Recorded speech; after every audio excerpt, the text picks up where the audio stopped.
On n'est pas écrivain pour avoir choisi de dire certaines choses, mais pour avoir choisi de les dire d'une certaine façon. Mesdames et messieurs, en ce bonjour d'aujourd'hui, nous allons vous exposer à la parole d'un auteur haïtien qui dit ce pays à sa façon. Cet auteur qui dit les verbes jérémiennes, autant qu'il dit l'adolescence, autant qu'il dit la folie d'exister, autant qu'il dit l'amour et la désinvolture. Mesdames et messieurs, Gary Clan.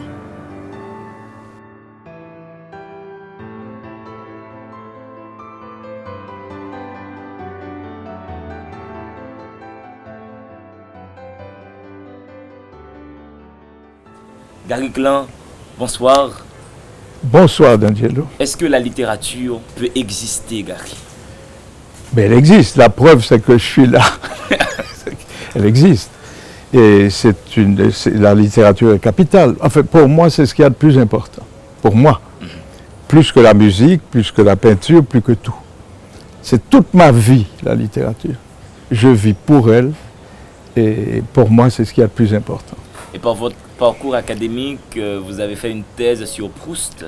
Exactement. J'ai fait une thèse sur Proust, mais je dois vous avouer que j'ai quelque peu abandonné Proust en chemin parce que passer à autre chose, vous comprenez.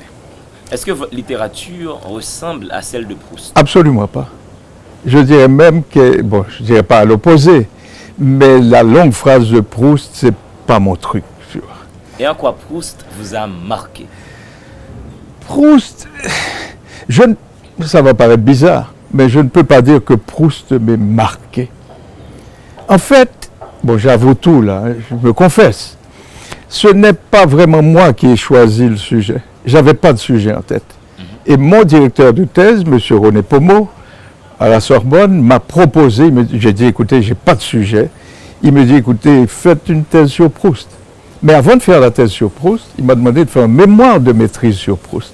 Donc, ayant fait un mémoire de maîtrise sur Proust, ça me facilitait la thèse, puisque j'avais déjà tout lu. Donc, relire, j'avais déjà assimilé. C'est ainsi que j'ai travaillé sur Proust. Mais je ne peux pas dire que Proust soit un de mes auteurs vraiment de chevet. J'aime beaucoup Proust, c'est un immense auteur, entendons-nous. Mais c'est pas vraiment mon truc, Proust.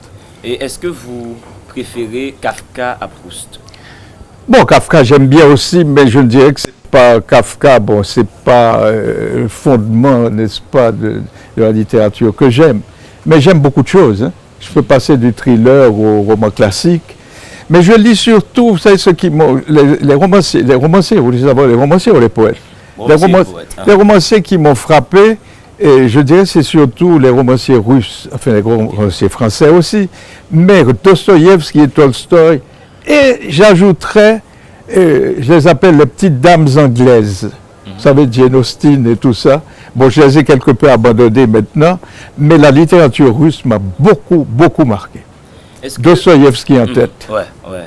Et est-ce que vous diriez de ce fait que la littérature, c'est beaucoup plus le propos que l'écriture? Bien, ce serait l'écriture en lieu et place du propos. Qu'est-ce qui prime dans le jeu littéraire? Est-ce que vous voulez dire le fond, la forme? Absolument. Moi, rien ne prime, c'est-à-dire les deux sont liés. Il n'y a pas de fond sans forme, il n'y a pas de forme sans fond. Si je fais une forme vide, ça ne veut rien dire. Je ne peux pas écrire un texte où je ne dis absolument rien. Je suis obligé de dire quelque chose. Le fond et la forme, pour moi, tout est lié. Parce que ma conception de la littérature, qu'est-ce qu'un bon texte? Posons la question comme ça. Restons là. Qu'est-ce qu'un bon texte? Angelo, un bon texte, c'est un texte littéraire, naturellement, attendons-nous. Bon, je vais dire une banalité, c'est un texte où il y a du style. Mais qu'est-ce que le style? Le style, c'est le rythme et le ton. Le rythme et le ton. Pesez bien ces deux mots-là. Moi, quand j'écris un texte, tant que je n'ai pas trouvé le ton et le rythme, je cafouille. Mais à partir du moment où je trouve le ton, et le ton c'est très difficile à expliquer, n'est-ce pas, le ton juste, comme le ton en musique, hein, la note. Tant que je n'ai pas trouvé le ton, tant que je n'ai pas trouvé le rythme, le texte n'a aucune valeur. N'a aucune valeur, je dis bien. C'est du français, des phrases que... Parce qu'il y a beaucoup de gens qui croient il suffit d'aligner des phrases françaises pour être romancier ou ça. C'est de la foutaise. Il ne suffit pas d'aligner des phrases qui n'aient pas de faute. Proust disait il y a une différence entre écrire bien et bien écrire. Ce n'est pas la même chose. La grande littérature, c'est justement trouver ce ton qui n'est qu'à soi. Quand vous lisez une phrase d'Aragon, un vers d'Aragon, une phrase de Flaubert, vous savez tout de suite, si vous avez l'habitude de lire ces auteurs, que vous êtes chez Flaubert. J'aime beaucoup Flaubert. Et donc, ce ton et ce rythme. Le rythme, c'est capital aussi. Comme en musique, vous pouvez comparer avec la musique. Ouais. Donc, et en musique, si vous n'avez pas le rythme, il n'y a pas de musique. Et le texte littéraire a de ce fait un corps sonore. Absolument. Il a un corps sonore. C'est lié. La musique et la littérature sont liées. Et je dirais la musique, la littérature et la peinture sont liées. Et c'est pour ça que je place la littérature au-dessus de la musique et de la peinture, quoique j'aime beaucoup la musique et la peinture, parce que la littérature comprend tous les autres genres. Quand vous lisez, disons, prenez un exemple simple, Balzac. Les longues descriptions de Balzac, vous êtes dans un tableau, vous êtes dans la peinture. La phrase de Balzac, vous êtes dans la musique. Bon, peut-être Balzac, ce n'est pas le meilleur exemple, puisque ce n'est pas vraiment un grand styliste, n'est-ce pas? La phrase de Balzac n'est pas ce qu'il y a de plus harmonieux, disons-le comme ça, quoique ce soit un très grand romancier. Donc, la littérature comprend tous les autres genres. Les tableaux, donc la peinture. Et pourquoi je prends Balzac? Parce qu'il peut vous décrire quelque chose sur 50 pages, qui parfois vous ennuie, mais bon, il décrit la musique, la phrase. Et de ce fait, vous avez la littérature qui englobe tout. Et je mets la littérature au-dessus de tous les autres arts. Non. Sur la dédicace de votre avant-dernier livre, oui. Monologue pour une scène vide. Vide. C'est un titre fascinant. C'est un titre merci. qui tient. Ah, merci. Quel est votre rapport avec les titres? Comment vous les trouvez? On m'a souvent posé cette question. Pour moi, le titre est absolument capital. Le titre, c'est comme votre costume, si vous voulez, ce qui recouvre. N'est-ce pas? Donc, il faut que le titre soit beau. Et moi, j'attache une importance capitale au titre. Je lis des titres, et ce qui m'étonne vraiment, disons, même de grandes maisons comme Gallimard et tout, je lis parfois des titres tellement stupides. Je me dis, mais comment l'éditeur a-t-il pu accepter, enfin, ça c'est mon goût, c'est moi qui parle, mais comment l'auteur et l'éditeur, enfin je cite Gallimard, j'aurais pu citer, je ne dis pas que tous les titres de Gallimard sont comme ça, mais même là, on trouve des titres qui, à mon avis, ne sont pas des titres. Et faites l'expérience, regardez les titres des livres dans les librairies, vous verrez que la plupart des titres n'ont aucun intérêt. C'est-à-dire que la personne a juste voulu donner un titre parce qu'il fallait donner un titre. Mais ce n'est pas ça. Il faut que le titre soit beau, soit percutant, soit efficace. Et vous verrez tous mes titres. Je cherche l'efficacité, la beauté, le rythme, là encore. Monologue pour une scène vide. C'est harmonieux. Absolument, absolument. Est-ce que le titre doit nécessairement porter le contenu du livre? Absolument pas. Est-ce que ça doit faire parler le propos du texte? Absolument pas. Sauf peut-être pour certains romans, je dirais le dernier, monologue. Celui que j'ai écrit avec Phelps, c'est Le Massacre de Jérémie. Ça, il n'était pas question. Déjà qu'on avait publié une première fois, bon, on a apporté des petites corrections et tout pour cette nouvelle édition. Et on s'est dit, il faut absolument changer ce foutu titre, passez-moi le mot, le premier, Haïti. C'est l'éditeur canadien qui l'avait imposé. Nous, Phelps et moi, on ne voulait pas de ce titre. Cette dame nous l'a imposé, bon, ok, vous voulez Haïti, mais pour moi, ça ne veut rien dire. Haïti, qu'est-ce que ça signifie? On a l'impression que c'est un livre de tourisme et pas du tout adapté à un thriller, un roman. Là, on a dit, le massacre de Jérémie. Pourquoi le massacre de Jérémie? Parce que c'est de ça qu'il s'agit. De ce fameux massacre sur Duvalier, vous connaissez l'histoire. Bien sûr. On a assassiné des familles. On va en parler, des familles entières. Donc, même là, c'est un beau titre. Même s'il colle totalement à la réalité, il colle là. Mais il fallait qu'il colle, parce qu'il s'agit d'un thriller. Mais mes autres titres, Monologue pour une scène vide, oui, c'est quelqu'un qui monologue, c'est vrai. pour une scène vide, bon, ça veut dire tout un tas de choses. Les gens rêvent avec ça, une scène vide. Ça me rappelle Les chaises de Ionesco, une pièce qui m'a beaucoup marqué. Et cette scène vide, le roi Lear, Shakespeare, je mets une mise en scène avec une scène vide. C'est encore plus fort qu'une scène pleine d'objets, vous savez. Et donc, moi, pour une scène vide, d'ailleurs, c'est un texte qui pourrait être adapté, mais c'est un roman. C'est un roman qui n'a pas d'histoire. Bizarrement, c'est un roman qui n'a pas d'histoire. Qui n'a pas d'histoire. J'ai voulu faire un roman qui n'a pas, aussi absurde que ça paraisse, il faut faire un roman qui n'a pas d'histoire. Et là, je prenais un risque énorme parce que je me dis, bon, ou bien les gens vont foutre ce livre à la poubelle et dire, écoutez, ils se foutent de nous.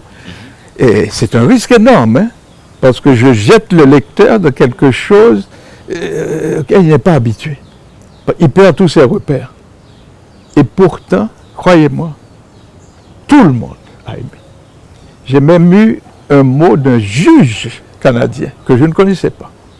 Un juge qui a cherché mon adresse, il m'a écrit pour me dire vraiment comme il avait été emballé. Et un juge, c'est un monsieur très sérieux, comme vous savez. Donc pour moi, c'était d'accord. Bon. Et ça, mais je prenais ce risque énorme. Énorme. Mais il faut prendre des risques. La littérature, c'est des risques. La vie est un risque perpétuel. Absolument. On meurt n'importe quand, n'est-ce pas? Donc, j'ai gagné mon pari. Tout le monde a trouvé ça. Et pourtant, malgré l'absence d'histoire, c'est comme s'il y avait, comment dire, une histoire qui n'était pas une histoire et les gens suivent comme si... Ils attendaient l'histoire, au fait. Au fait, peut-être ils attendent une histoire qui ne vient jamais. C'est comme en attendant Godot de Samuel Beckett. C'est peut-être ça, j'en sais rien, mais en attendant tous ceux qui l'ont lu, à l'unanimité. Là, il y a deux références à l'absurde. Samuel Beckett, Ionesco. Et Ionesco, bien sûr. Et Ionesco, sa fameuse pièce, La cantatrice chauve. Ah, que j'ai vu combien de fois, Yannick Cantatrice, ni chauve. Qui a marqué des générations de lecteurs. J'adore ça. Qui débarque. Il n'y a pas du feu chez vous, madame. Quelle est la place de l'absurde dans vos pratiques d'écriture? Bon, j'ai pas subi l'influence de Ionesco, il n'y a aucun rapport. Oui. Au contraire, je me moque beaucoup de Beckett. Enfin, ce n'est pas moi qui me moque, entendons-nous, c'est mon personnage. Voilà, c'est le personnage. Ce qui est important, en écrivant ce roman, je dis, tiens, si je place un jeune Haïtien en Haïti, mais mon Dieu, quoi de plus banal? Je dis, non, il ne sera pas haïtien. Il est juif. Et ce jeune juif, mais tenez-vous bien, que j'ai appelé, vous allez voir le clin d'œil, que j'ai appelé Julien Freud. Ok. Vous avez compris? Absolument. Et Julien Freud, si vous lisez les premières lignes, et là, vous rentrez tout de suite dans ce monologue de Julien. Et Julien, c'est un personnage que j'adore. Inutile de vous dire, c'est pas moi, mais je l'adore. Parce qu'il est complètement, comment dire, déjanté, si vous voulez. Si vous voulez, ça donne quoi? Ça donne ça. Je m'appelle Julien Freud, jeune juif sans calotte, aux prises avec une mère qui m'étouffe, une dictature qui m'oppresse et des femmes qui me courent après. Vous avez ce sens de l'insipide. Bon, oui. Ça vous prend du temps pour démarrer un livre? Le démarrage d'un livre est ce qu'il y a de plus difficile. Et souvent, on trouve le début d'un livre à la fin. C'est-à-dire que le début, vous l'aviez fait, mais ce n'est pas ça. Je peux vous dire, par exemple, qu'un écrivain comme Tolstoï a réécrit le début de Guerre et Paix au moins, je ne sais combien de fois. Il n'était pas satisfait. Et je comprends, parce que j'ai le même... Tout le monde a le même problème. Et ça, je vais vous dire comment. J'avais fait ce monologue. Mais je n'étais pas satisfait. Il manquait quelque chose. Vous savez, quand vous écrivez un livre, vous dites, tiens, il manque quelque chose, mais vous ne savez pas ce qui manque. Vous ne savez pas ce qui... Et tout d'un coup, j'ai dit, mais... Parce que je n'avais pas mis Julien. Parce que Julien, je l'ai dans un autre livre. L'adolescent qui regardait passer la vie. Déjà, à Port-au-Prince, c'est déjà juif. Je dis, tiens, je lis le monologue, je dis, non, c'est pas mal, mais il manque quelque chose. Et tout d'un coup, je me dis, mais il faut ramener Julien. J'ai ramené Julien et tout s'est déroulé. Mais comme un engrenage automatique. Tout s'est déroulé, il manquait Julien Freud. Et au moment où j'ai ramené Julien, que je répète que j'adore, vraiment j'adore mon personnage de Julien, comme mon personnage de Massacre de Jérémie, pour d'autres raisons, Philippe Rivière, mais ça on en parlera. J'adore ces deux personnages. Donc Julien, à partir du moment où j'ai amené Julien dans le roman était terminé. Que ça soit avec Monologue pour une scène vide, Le massacre de Jérémie, vous êtes dans cette littérature qui aborde le réel pour le dire. Ouais. Mais la littérature, est-ce qu'elle arrive à changer le cours des choses? Est-ce qu'elle peut structurer le réel? Non, je ne dirais pas. Bon, ça, il faudrait vraiment beaucoup nuancer. Il y a une certaine forme de... Il y a des textes qui vous changent un lecteur totalement, qui vous bouleversent et votre vie n'est plus la même. Ça existe. Ouais. La métamorphose a eu cet effet sur moi. Bon, eh bien, tu vois, tu sais sur qui elle a eu cet effet? Gabriel Garcia Marquez. Gabriel Garcia Marquez dit qu'il est devenu écrivain le jour où il a lu La métamorphose de Kafka. Grégoire Donc, Samsa comme est vous. resté là. Et Marquez dit, je lis La métamorphose. Bon, il écrivait avant. C'est un peu toujours le même phénomène. Il écrivait avant. Et un jour, il dit, mais il prend la métamorphose. Quelqu'un qui se transforme en vermine carrément. Il dit, mais j'ai compris ce jour-là que la littérature permettait tout. Il l'a compris tout d'un coup. Donc ce texte l'a complètement transformé. Et à partir de là, il est devenu le grand Marquez que l'on connaît et que j'aime beaucoup.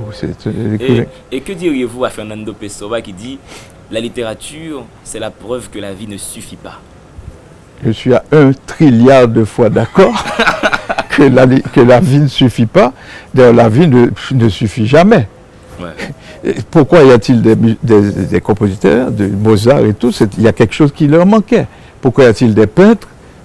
S'il ne manquait pas quelque chose, ils se contenteraient d'être assis là, d'être là, tout simplement comme un objet, ou de faire ce qu'ils ont à faire, et puis bon, ça suffit. Non, ça ne suffit pas. Il y a quelque chose qui manque. Gary Klein, on va prendre une petite pause de 5 minutes. Nous retournons après la pause.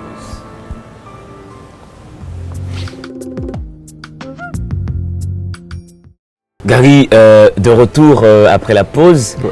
Et je voudrais qu'on continue en voyant les tenants de l'esthétique de la réception, cette fameuse théorie en littérature. Et cette théorie qui tend à dire que le lecteur définit l'œuvre. C'est lui qui permet à l'œuvre de s'affirmer comme œuvre d'art. Êtes-vous dans cet ordre d'idées? Est-ce que d'après vous, c'est le lecteur qui finit l'œuvre? Je ne suis jamais dans cet ordre d'idées, c'est-à-dire le côté très théorique, le genre Barthes et compagnie. C'est pas mon genre vraiment. Je préfère la création littéraire et je ne sais pas si le lecteur définit l'œuvre ou ne la définit pas. Je ne pense pas qu'il puisse définir l'œuvre.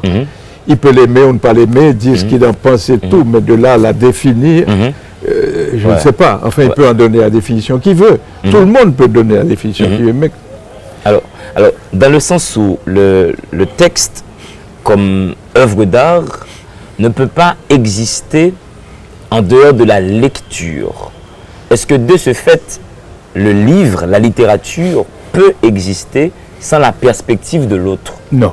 C'est-à-dire que, comme un tableau, un morceau de musique, s'il n'y a personne pour l'écouter ou sans personne pour le voir, naturellement, il existe. Le livre existe.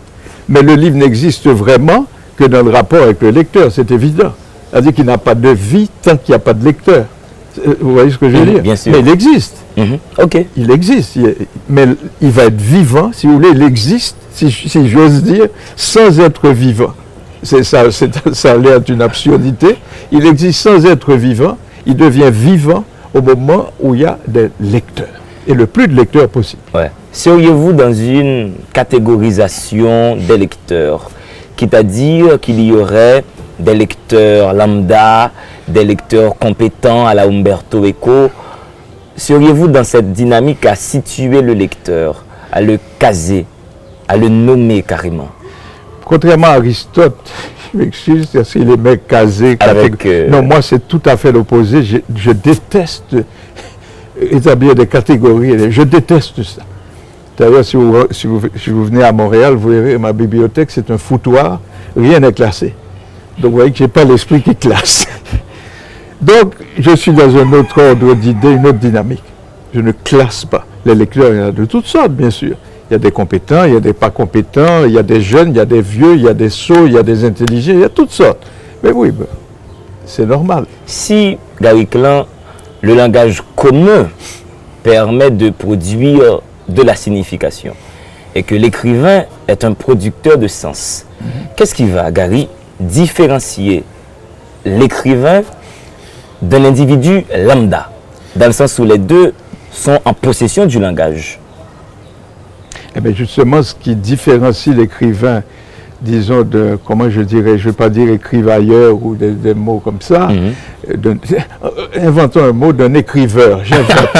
Ce qui différencie un écrivain d'un écriveur, je m'excuse, j'invente un terme, c'est que l'écrivain, comme nous disions au début, apporte un style, il apporte un ton, un rythme. Tout est là, hein, tout est là, en dehors du fond. Hein, en dehors du fond. C'est le ton, le rythme. Il n'y a pas d'œuvre littéraire valable, quel que soit le fond, s'il n'y a pas de rythme et de ton. Quel que soit le fond. Naturellement, le fond est très important. Si le type écrit pour ne rien dire, bon, ça n'intéresse personne. Comprenez? Et ce que j'ai essayé de faire dans le monologue pour Sainte-Ville, c'est apparemment, il n'y a pas de plan, c'est très spécial. Mais j'ai voulu montrer, j'ai voulu justement faire une œuvre où le fond est adapté à la forme. Comment? Je dépeins Haïti, là. Je dépeins l'Haïti telle que je la vois, c'est-à-dire avec son côté absurde, son côté chaotique, son côté tout ce que vous voulez, génial, en fait tout, il y a toutes sortes de choses en Haïti. C'est une pâte romanesque extraordinaire, et ce n'est pas étonnant qu'il y ait tant d'écrivains haïtiens. D'où est-ce que ça vient? À mon humble avis, ça vient de la fabuleuse histoire d'Haïti, l'épopée, c'est-à-dire 1804, et cette histoire qui va libérer non pas une catégorie d'individus, mais tous les hommes. La révolution de 1804 complète 1789. Complète. En ce sens, la révolution de 1804 dit non, il n'y a pas que les Blancs à être indépendants, libres, il faut aussi que les Noirs et tous les hommes de la Terre. Vraiment tous les hommes de la Terre. Mais le tragique, c'est que Haïti accomplit cette chose extraordinaire et tous les pays se liguent contre elle. Les États-Unis se liguent parce qu'ils ont des esclaves, ils ont peur. La France est furieuse. D'ailleurs, la France est tellement furieuse que jusqu'à maintenant, les historiens français trouvent le moyen de parler de Napoléon sans jamais évoquer Vertières. Absolument. Moi, j'aimerais, pendant que j'ai le micro, là, j'en profite, je lance un appel à tous les historiens français. Je leur dis, messieurs, mesdames, je vous en prie, ouvrez plus grand votre esprit. Acceptez la défaite. Bien sûr. Acceptez-la. C'est du passé. Reconnaissez la grandeur de l'histoire d'Haïti et je vous en supplie, intégrez Dessalines, Vertières et les autres, parce qu'ils intègrent parfois toutes ces ouvertures rapidement, mais jamais la bataille de Vertières. Et là, je reprends Le Glonec, qui a fait un très beau livre, L'armée indigène, et qui dit haut et fort dans ce livre que Vertières n'existe pas dans les dictionnaires propres. Voilà, je n'ai pas lu Le Glonec, mais vous voyez, ça correspond exactement à ce que je pense. Et je vais vous raconter quelque chose. J'étais au Bénin, et à Cotonou, il y a un musée de l'esclavage. J'étais au musée de l'esclavage visiter. Dans une salle, je vois une toute petite photo de Toussaint et une énorme photo de Victor Schœlcher. Bon, c'est très bien, Victor Schœlcher, c'est un grand homme aussi, mais tout de même, mettre Toussaint tout petit et Victor Schœlcher est 10 fois plus grand, bon, j'estime que ce n'est pas bien de le faire. Mais ce qui m'a frappé, je regarde la liste des dates, des grandes dates de l'esclavage. Je vois tout sauf 1804. J'appelle la dame, je dis, madame, je m'excuse, mais je ne comprends pas. Comment est-ce que vous n'avez pas intégré cette date à votre musée de l'esclavage? Et ne savait pas ce que c'était. Donc il n'y a pas eu de communication. Dessalines est inconnu de tous. Je peux vous dire, le Bénin d'où vient une grande majorité des esclaves de Saint-Domingue, les gens ne savent pas, je ne sais pas, bon, ça fait quelques années que j'y étais, 4-5 ans, et les gens ne savaient pas qui était Dessalines. Ils savaient qui était Toussaint parce que le grand-père de Toussaint vient du Bénin. Et là, c'est assez paradoxal si nous prenons en compte des conceptions de l'histoire. Et on sait déjà que l'histoire, elle est écrite par les vainqueurs. Absolument, mais c'est vrai. Et là, Avertière, sur le terrain, nous avons été les vainqueurs. Comment la France a-t-elle pu cacher sa déconvenue? Parce que la France, disons, quand les esclaves ont libéré, ils n'avaient pas d'éducation. Ils ne pouvaient pas imposer une vision de l'histoire par écrit. C'est ça le problème. Ils ne pouvaient pas, à l'époque en tout cas. Mais moi je dis, où sont les historiens haïtiens pour mener cette lutte? Absolument. Et lutter vraiment contre ça, moi ça me fout en colère de voir des choses pareilles, vous comprenez? Parce que je ne citerai aucun écrivain, aucun historien français, quoique ma langue me démange de le faire, mais je ne vais pas le faire. Mais vous pouvez le faire, hein, carrément. Bon, disons... Albert Camus l'a dit, ne pas nommer les choses, c'est ajouter au malheur du mal monde. Nommer les choses. Non, c'est un monsieur que j'aime beaucoup parce que c'est un excellent historien, Max Gallo, pour ne pas le nommer. Pour ne pas le nommer. Max, excuse-moi, mais tu parles de Napoléon sur 4 ou 5 volumes et tu ne me cites jamais Vertière? Non, mais enfin, c'est du grand n'importe quoi.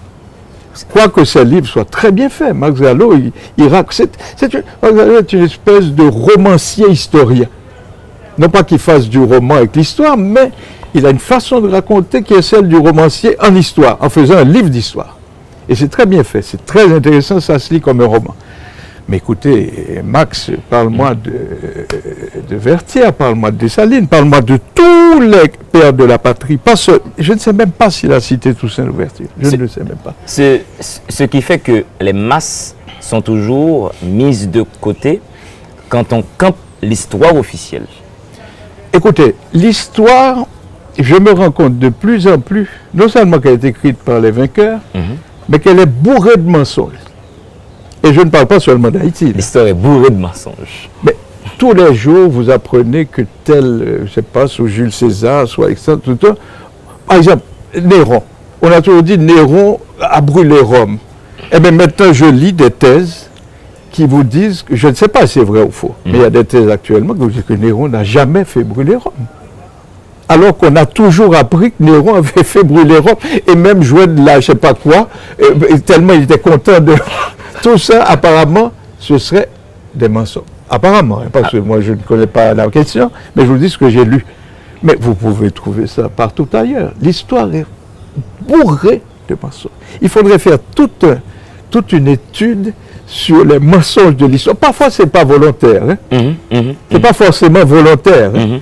Parfois, c'est volontaire, mais pas toujours. Sur l'histoire récente d'Haïti, un fait dans l'histoire d'Haïti, nous sommes dans les années 60, nous avons Papadoc au pouvoir, dictateur, sanguinaire. Il y a un massacre à Jérémie, lequel massacre porte Gary Klein et Anthony Phelps à faire à 4 mains un roman. Pourquoi un roman et non le risque d'un essai? Est-ce que, à votre avis, le propos littéraire serait beaucoup plus capable d'envelopper un fait du réel que les sciences humaines et sociales en tant que telles? Pour une raison toute simple. C'est que Phelps et moi, nous ne sommes pas historiens. C'est-à-dire que nous n'avons pas cette envie d'aller fouiller dans les archives. Ça m'ennuierait à mourir d'aller fouiller dans toutes sortes d'archives, chercher des détails. C'est pas mon genre. Et Phelps non plus, je peux le dire, même s'il n'est pas là, mais je ne le vois pas en fouiller dans les archives pour trouver des détails, qui était là, qui avait dirigé le massacre. On laisse ça aux historiens. Mais la force du romancier, c'est qu'on parle du réel, on parle d'une histoire vraie, mais on laisse l'imagination libre. Libre. C'est-à-dire que vous ne trouverez pas les vrais personnages. Par exemple, le dictateur s'appelle Faustin. Ouais. Pourquoi Faustin? Mais dans Faustin, vous avez Faust. Bon, il y a Faustin Soulouque, on peut penser à ça. J'ai pensé à Faustin Soulouque. Oui, on peut penser à ça, mais pas seulement à Faustin Soulouque. Dans Faustin, vous avez Faust, qui a fait un pacte avec le diable. D'accord? Donc, vous voyez pourquoi. On prend une petite pause, j'ai noté ce roman, Oui. Gary Clan, Le massacre de Jérémie. Vous posez comme ça, perdu dans le récit, plein de questions, à mon sens, très porteuses de sens. Ouais. Et l'une de ces questions est la suivante. Comment un peuple si inoffensif a-t-il pu produire autant de gens assoiffés de sang? Exactement. Exactement. Parce qu'il faut comprendre que quand j'étais jeune, disons avant l'arrivée de Duvalier, parce que toute la tragédie a commencé avec l'arrivée de Papa Doc, n'est-ce pas? À mon sens. Tout a commencé là. C'est-à-dire cette descente qu'on peut qualifier aux enfers, Carrément. ça a commencé là. Avant, on vivait mais de façon tout à fait normale. Port-au-Prince, il y avait quoi? 150 000, 200 000 habitants. Il n'y avait pas, comme vous dites ici, blocus. Je reprends le mot haïtien, il n'y avait pas de blocus, c'est-à-dire d'embouteillage.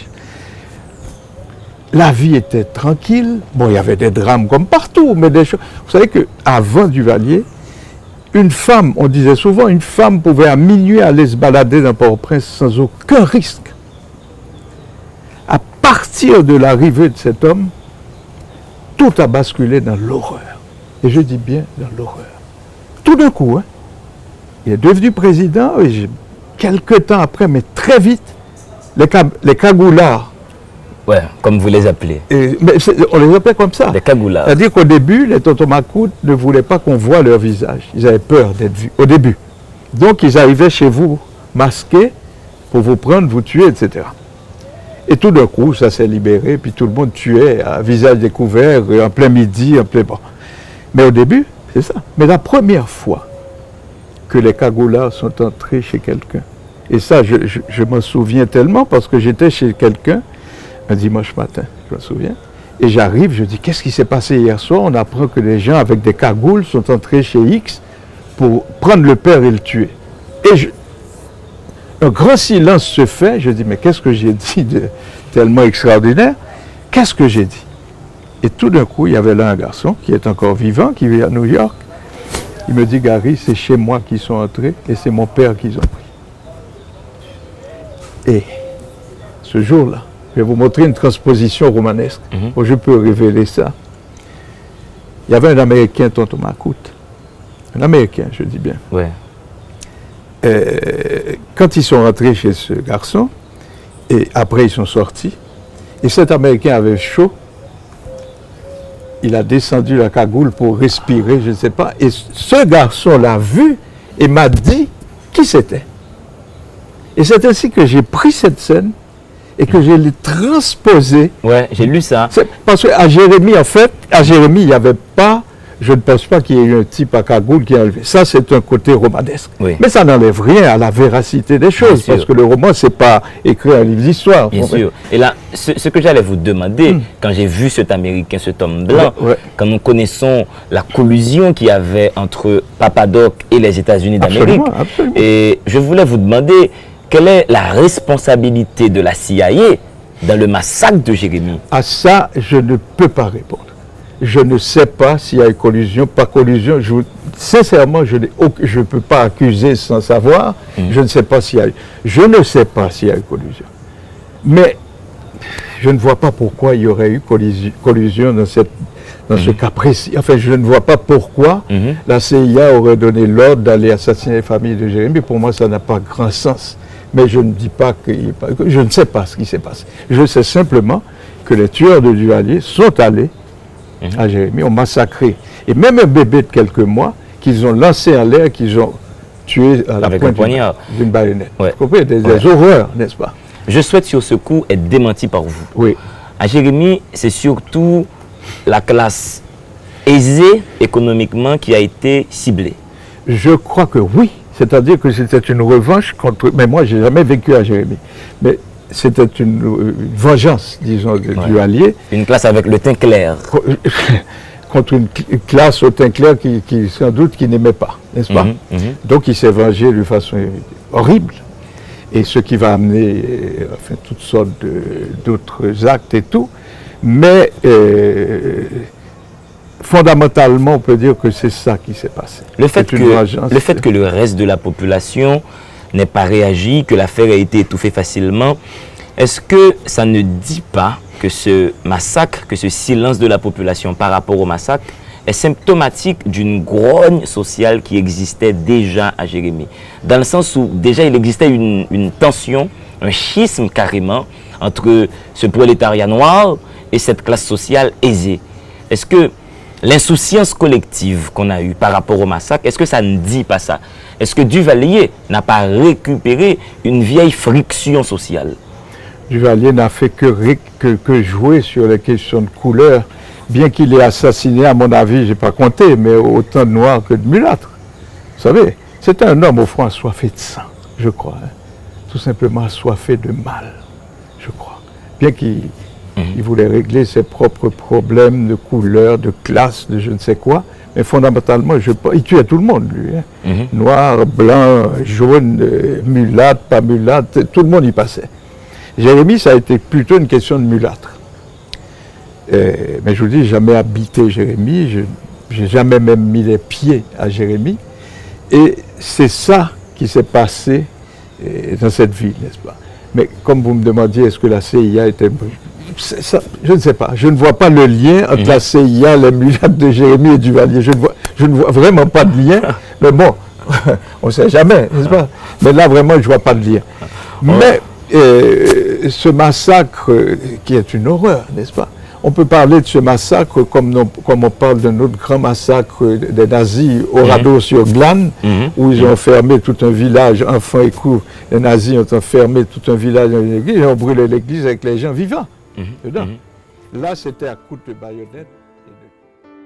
Mesdames et messieurs, c'était un plaisir de vous présenter Gary Klein.